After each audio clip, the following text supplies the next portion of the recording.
বাংলার জিনিস যদি বাংলার মানুষরা না বোঝে তাহলে বুঝবেটা কে? দক্ষিণ ভারতের লোক তো বাংলায় এসে বাংলা বুঝবে না। আমরা যে সংস্কৃতি জানি, আমরা সংস্কৃতি পেয়েছি, সেই সংস্কৃতি যদি আমরাই ধরে না রাখি তাহলে আমাদের বৈশিষ্ট্য লোকের কাছে বলা যাবে না।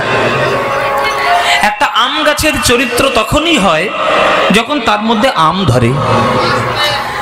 একটি নারকেল গাছের চরিত্র তখনই হয় তার মধ্যে যখন নারকেল ফলে। এখন আমের মধ্যে যদি পেয়ারা ফলতে শুরু করে আর নারকেলের মধ্যে যদি সুপুরি ফলতে শুরু করে, তাহলে সেটা কি নারকেল গাছ হলো না আম গাছ হলো? তা আমরা বাঙালিরা আমরা পেয়েছি আমাদের কীর্তন রত্ন আমাদের কাছে।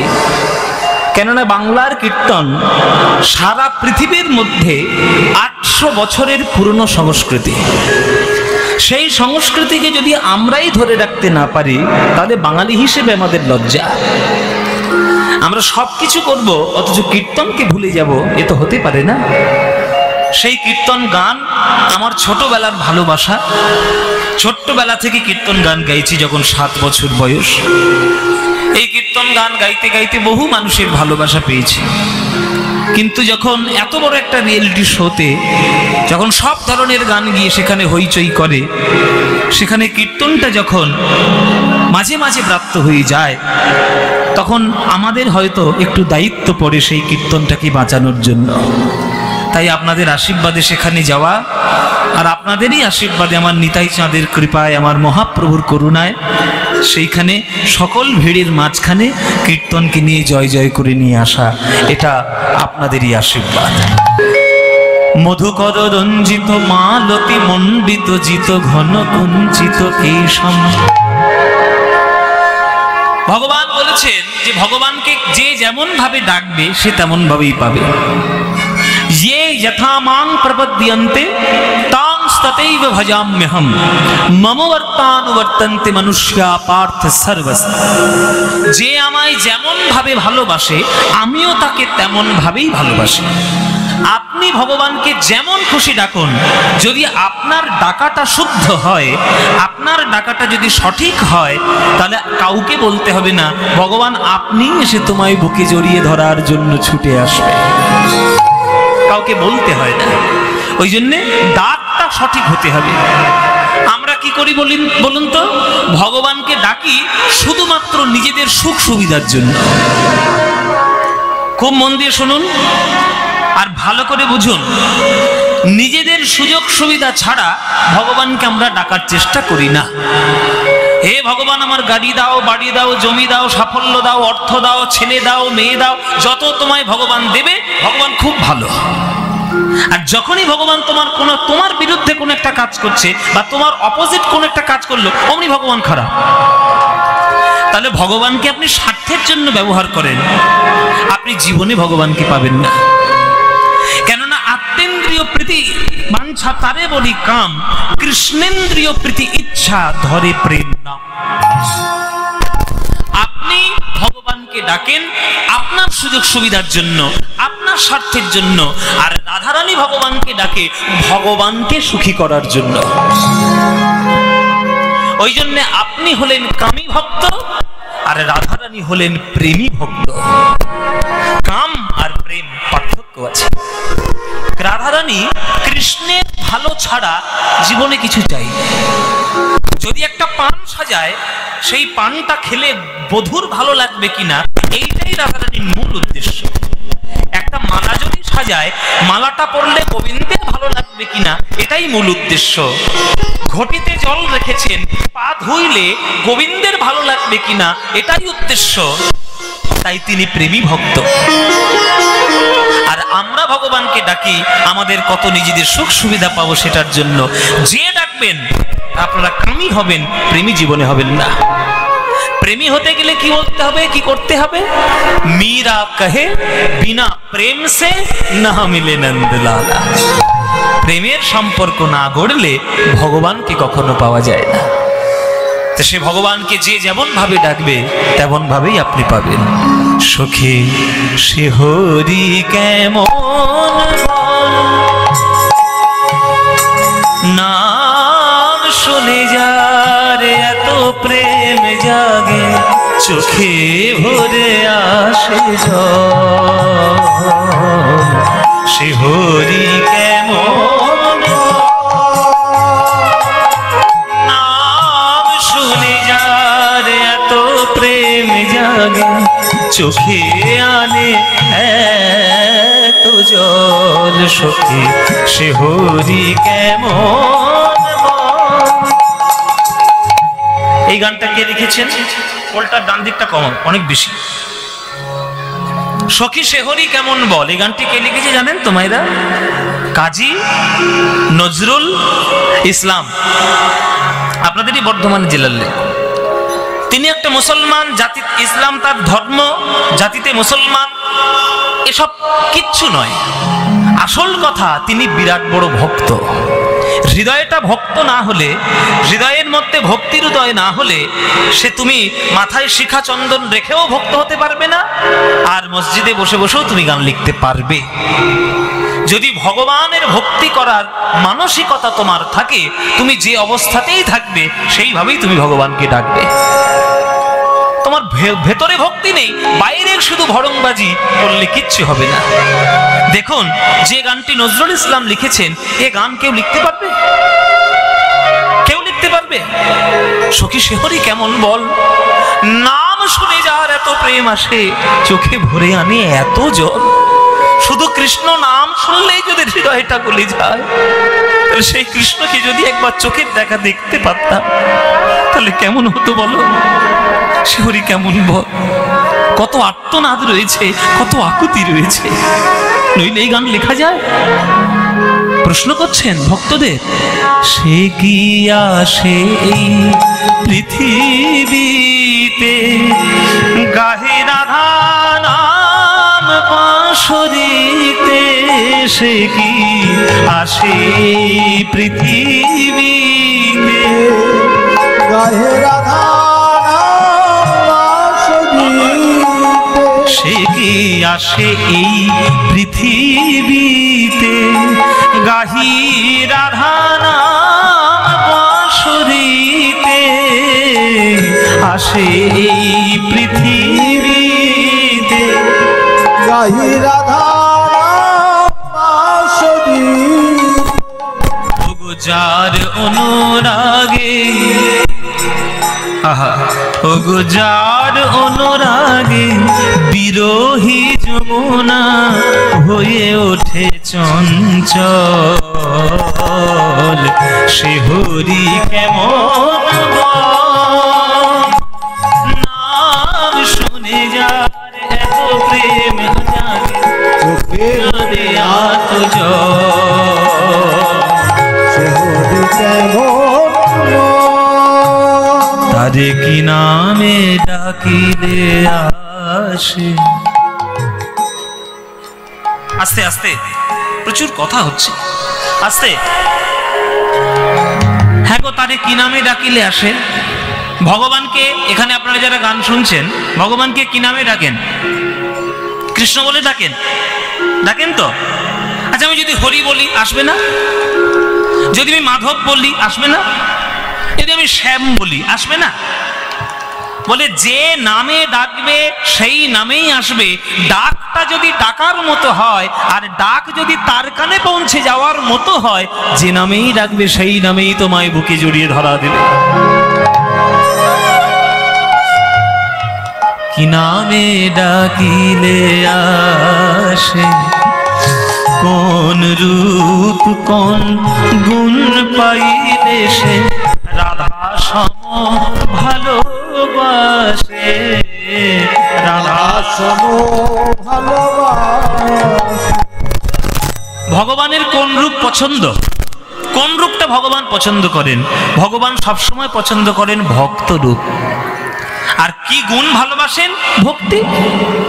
ভক্ত যদি হতে পারো, ভক্তি যদি আনতে পারো, ভগবান তোমার বশীভূত। বৃন্দাবনে যারা যায় তারা কেউ কৃষ্ণ কৃষ্ণ বলে? সবাই বৃন্দাবনে গিয়ে কি বলে?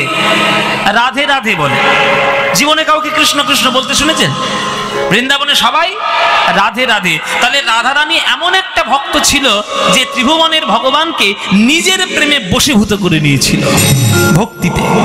এখন ভগবান নাম শুনলে থরথর করে কাঁপে। বাবা কি বলবে না বলবে। রাধারানীকে দেখে খুব ভয়। ও মায়েরা, রাধারানীকে দেখে কৃষ্ণের খুব ভয়।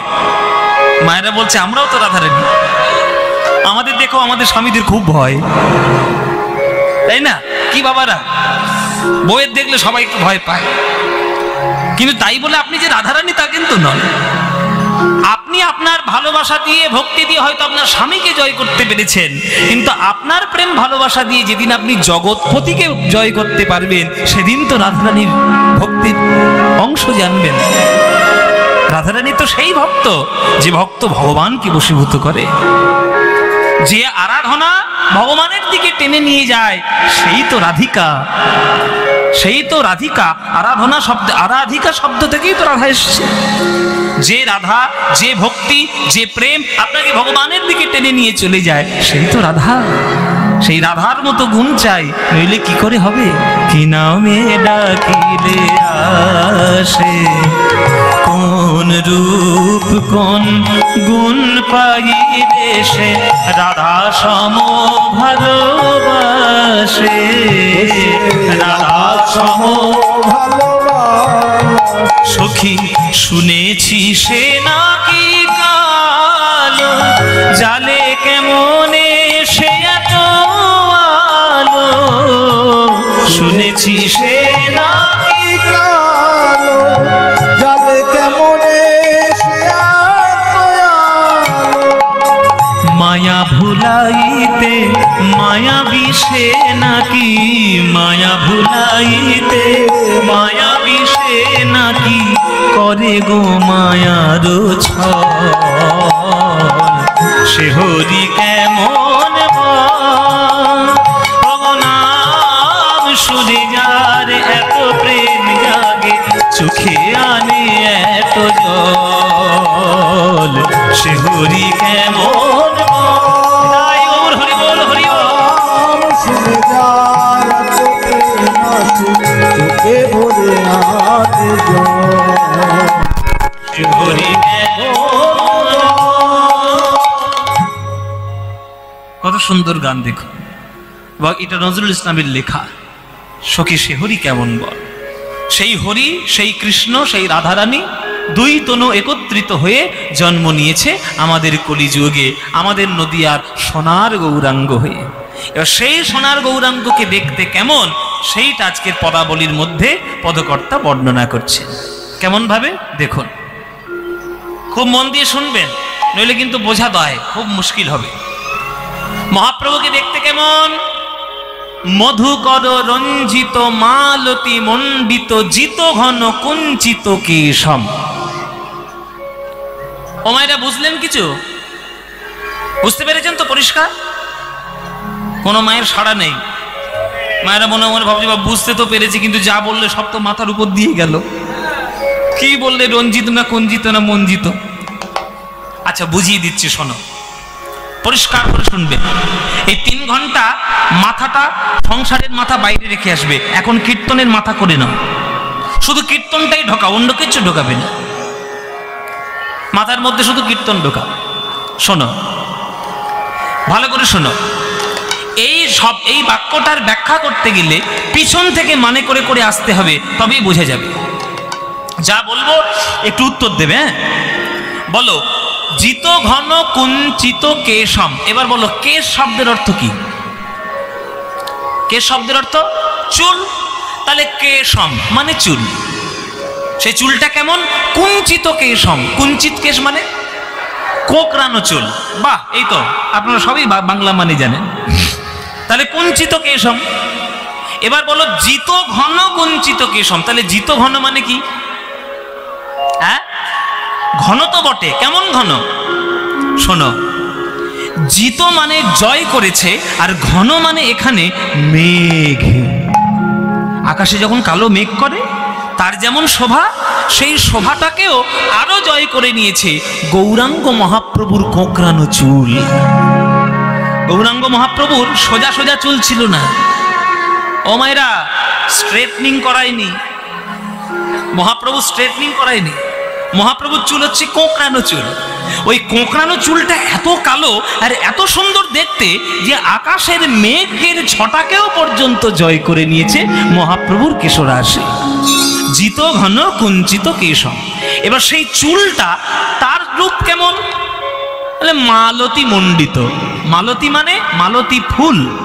মালতী ফুলের মালা দিয়ে চুলটাকে বাঁধা আছে বা বেড়া দেওয়া রয়েছে। এবার সেই মালতী ফুলটা কেমন? না মধুকর রঞ্জিত। সেই মালতী ফুলগুলোকে মধুকর রঞ্জন করছে। মধুকর মানে কি? মধুকর মানে মৌমাছি। এবার দেখো পরিষ্কার হয়ে গেল রূপটা।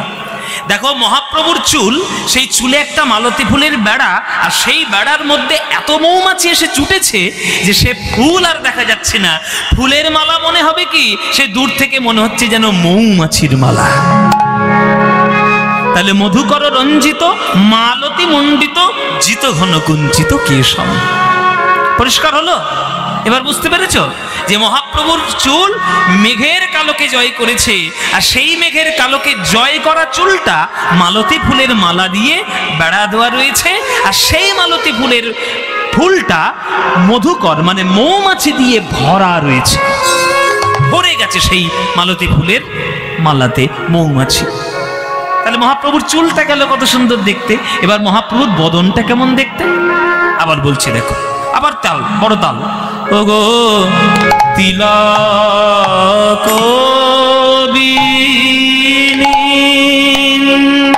দিত শশধর রূপক তিলক বিনিন্দিত শশধর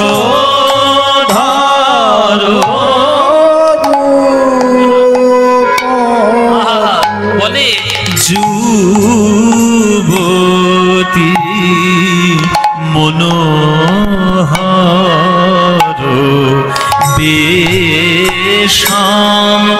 মনোহর বেশে যুবতী মনোহর বেশম মনোহর বলে বলে কোন যুবতী ভুলবে না কেন? কোন যুবতী ভুলবে না কেন? ওগো ওগো কত পুরুষ তারা ভুলে গেল ওই গোরা রূপে নয়ন দিয়ে। কতই পুরুষ তারা ভুলে গেল গোরা রূপে নয়ন দিয়ে। কতই পুরুষ ভুলে, এগুলো সঠিক কীর্তন বাবা, বড় তাল দিয়ে আসল কীর্তন, নকল নয়। দেখুন 1 2 3 1 2 3 4 1 2 3 1 2 3 4 গোরা রূপে নয়ন। বড় দুটুকি তাল হচ্ছে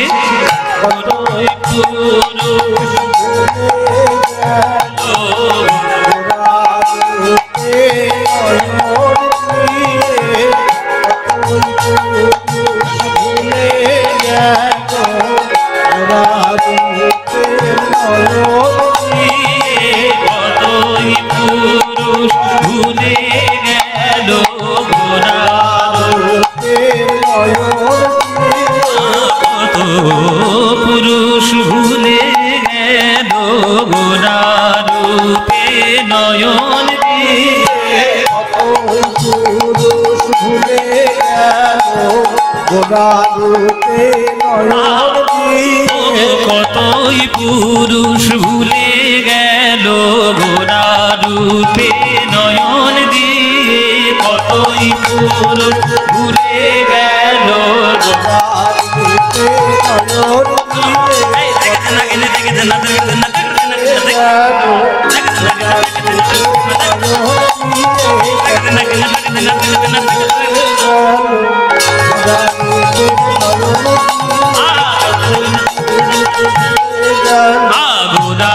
রূপে নয়ন দিয়ে কতই পুরুষ ভুলে গেল, রূপে নয়নে কতই পুরুষ ভুলে গেল, কতই পুরুষ ভুলে গেল, রূপে নয়ন দিয়ে কতই পুরুষ ভুলে গেল, রূপে নয়ন দিয়ে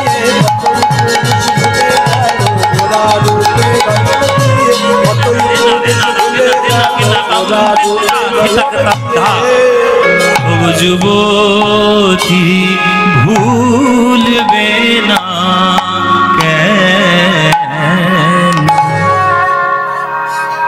তাহলে মহাপ্রভুর বদনটা কেমন? তাহলে চুলটা ভালো করে বুঝলেন তো মায়েরা? বুঝতে পেরেছে?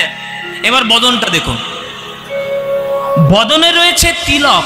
মহাপ্রভুর নাকের উপরে কপালে যে তিলকটা আছে সেই তিলক বিনিন্দিত, নিন্দা করছে। কাকে নিন্দা করছে? শশধর রূপক। শশধর মানে কি? চাঁদ। আর রূপক মানে রূপ, মানে চাঁদের রূপকে মহাপ্রভুর কপালের তিলকটা আঙুল তুলে নিন্দে করছে। আচ্ছা, এইখানে একটা সমস্যা, যে আকাশের চাঁদ আছে আকাশে, আর তিলক আছে মহাপ্রভুর কপালে। তা আকাশের চাঁদ ওই তিলকের খায় না তিলকের পরে যে তিলক গিয়ে চাঁদের নিন্দে করছে? তুই বেটা মহাপ্রভুর কপালে আছিস, ওইখানেই থাক, আমি তোর কি করেছি যে তুই আমার নিন্দে মন্দ করছিস? মহাপ্রভুর কপালের তিলক আঙুল তুলে চাঁদকে বলছে, এই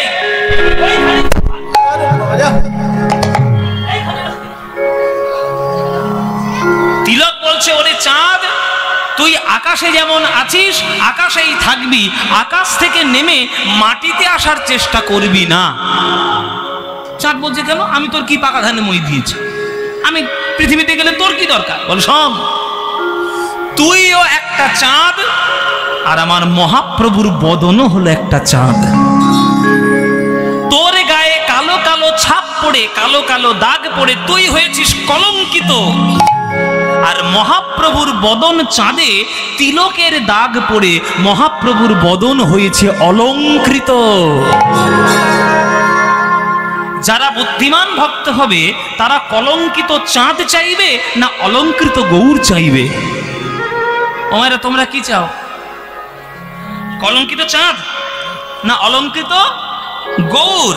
তাহলে অলঙ্কৃত গৌর যে চাইবে সে আকাশের দিকে চাঁদের দিকে কোনোদিন তাকাবে?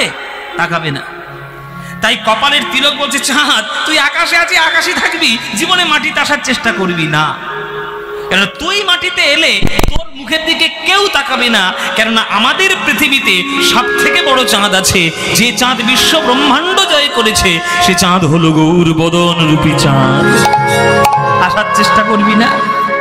তিলক বিনিন্দিত শশধর রূপক যুবতী মনোহর বিষম। মাহিরা, ছোটবেলায় যখন আমি ঠাকুমার কোলে চাঁদ দেখতাম, ঠাকুমা বলতো, এই চাঁদের গায়ে কালো কালো দাগ কিসের জানিস? ওই একটা বুড়িমা গরু বাঁধছে, খুঁটি পুঁতছে ওইখানে, ঠাকুমা বলতো। তারপরে বড় হয়ে যখন ভূগোল পড়লাম তখন জানতে পারলাম যে চাঁদে বিরাট বিরাট গর্ত আছে, সেই গর্তে সূর্যের ছায়াগুলি এসে পড়ে, আর পৃথিবী থেকে সেইগুলো কালো কালো ছোপ ছোপ দেখা যায়। আর এখন তো আমাদের চন্দ্রযান 3 বেরিয়ে গেছে, ব্যাস দক্ষিণ মেরুতে চলে গেছে, ভারত একবারে বিশ্বের ইতিহাস করে দিয়েছে। হ্যাঁ, ওই জন্য আমাদের চাঁদকে আরো দেখতে পেয়েছি ভালো। এইবার শাস্ত্র পড়ে জানতে পারলাম যে আকাশের যে চন্দ্র দেবতা, তার জীবনে অনেক কলঙ্কিত কাজকর্ম ছিল। চাঁদের স্ত্রী হচ্ছে 27টা স্ত্রী, তবুও চাঁদ আসক্ত হয়েছিল গুরুপত্নী তারার প্রতি। ওই জন্য গুরু বৃহস্পতি গঙ্গা জল অভিশাপ দিয়েছিল, চাঁদ, তুই গুরুপত্নীর প্রতি আকৃষ্ট হয়েছিস, তোকে অভিশাপ দিলাম 16 দিনের মধ্যে ক্ষয় হয়ে যায়। এই কলঙ্কটা চাঁদের ছিল বা আছে। কিন্তু গৌরাঙ্গ বদন চাঁদে বা গৌরাঙ্গর চরিত্রে বা গৌরাঙ্গের জীবনীতে কলঙ্কের দাগ আছে মায়েরা? আছে বাবা কলঙ্ক? গৌরাঙ্গ মহাপ্রভুর জীবনে কলঙ্ক কেউ বলতে পারবে? এখন আবার বলতেও পারবে। এখন ইউটিউব দেখেন তো ইউটিউব কত সব ভণ্ডামি শুরু হয়েছে। বলে গৌরাঙ্গ নিয়ে তাদের যত সব কাজ কারবার, গৌরাঙ্গকে নিয়ে তারা সমালোচনা করে। যারা সমালোচনা করে তারা মূর্খ ছাড়ার কি, এ হয়েছে, কিছু করার নেই, গণতন্ত্রের যুগ, যা ইচ্ছা তাই বলবো না। গৌরাঙ্গ বদন চাঁদে না কোনো কলঙ্ক আছে, না তার চরিত্রে কোনো দাগ রয়েছে। কৃষ্ণ প্রেমে এমন মত্ত, ওই আলোতেই বিশ্ব ব্রহ্মাণ্ড জয় করেছে, ওই আলোটাই জগৎ ব্রহ্মাণ্ড জয় করেছে। তাই তিলক বিনিন্দিত শশধর রূপক যুবতী মনোহর বেশম। যুবতী ভুলবে না কেন? ওগো কতই পুরুষ ভুলে গেল। সখীরে কলয় গৌর মুদার, কলয় গৌর মুদার, কলয় গৌর মুদার, কলয় গৌর মুদার।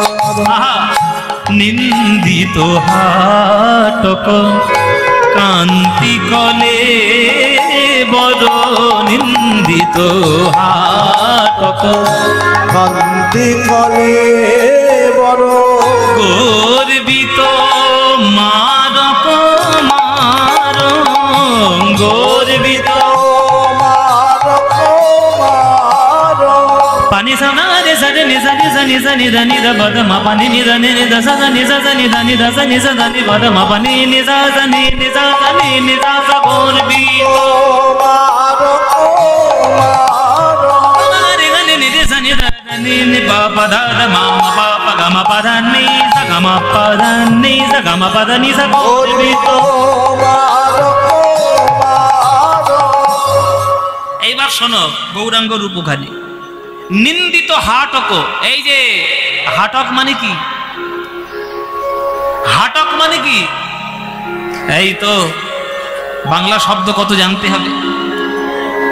নিন্দিত হাটক, হাটক মানে কি জানো মায়েরা? জানো না, অথচ তোমাদের সব থেকে বেশি প্রিয়। হ্যাঁ, বাবাদের অত প্রিয় টিও নয়, অত বাবারা খোঁজ লাগে না, কিন্তু মায়েদের খুব প্রিয়।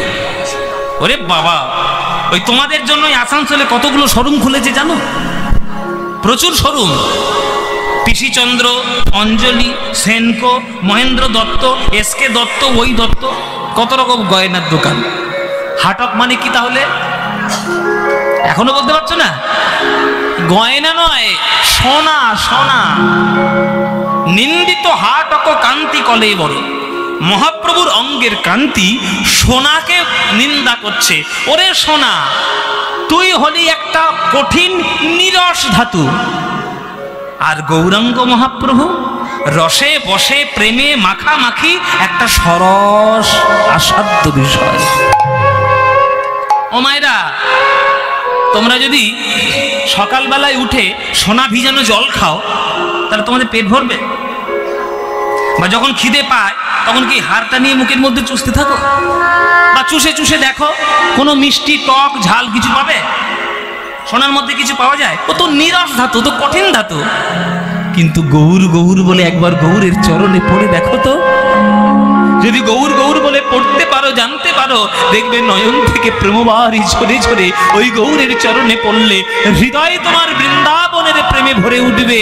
কেননা গৌর হলো প্রেমে রসে ভাবে মাখামাখি। হ্যাঁ, ভাবে রসে প্রেমে মাখামাখি। তাই সোনা হলো কঠিন, আর আমার মহাপ্রভু হলো সরস, তার মধ্যে প্রেম বর্তমান, প্রেম বর্তমান। ওই জন্যে সোনার সঙ্গে মহাপ্রভুর তুলনা হয় না। নিন্দিত হাটক কান্তি কলে বড়, নিন্দিত হাটক কান্তি কলে বড়, গর্বিত মারক মার, গর্বিত মারক মার। দেবতাদের মধ্যে সব থেকে সুন্দর কাকে দেখতে জানো মায়েরা? কামদেব সব থেকে সুন্দর দেখতে। আর সেই সুন্দর কামদেব যখন রাসলীলায় কৃষ্ণকে দেখতে এসেছিল, কৃষ্ণকে দেখে কামদেব পর্যন্ত মোহিত হয়ে গেছে। তাহলে যে কৃষ্ণ কামদেবকেও মূর্ছা যেতে বাধ্য করেছে, সেই কৃষ্ণ রাধারানীর সঙ্গে মিলিত তনু গৌরাঙ্গ হয়ে যদি কলিযুগে আসে, সে আবার কেমন হবে? আরো কোটি গুণ বেড়ে গেছে তার রূপের ছটা। তাই গর্বিত মা রকমারং, গর্ব করা কামদেব সেও পর্যন্ত মূর্ছা যায় মহাপ্রভুর চরণে। গর্বিত মা রকমারং, গর্বিত মা রকমারং। ওগো আমি কাঁচা সোনা বাকি সে গনি, কাঁচা সোনা বাকি সে গনি। এমন জগৎ রূপ ওই গৌর হরির, কাঁচা সোনা বাকি সে গনি। এমন জগৎ রূপ গৌর হরির, কাঁচা সোনা বাকি সে গনি। এমন জগতের রূপ গৌর হরি, যার চরণ ধরে বলো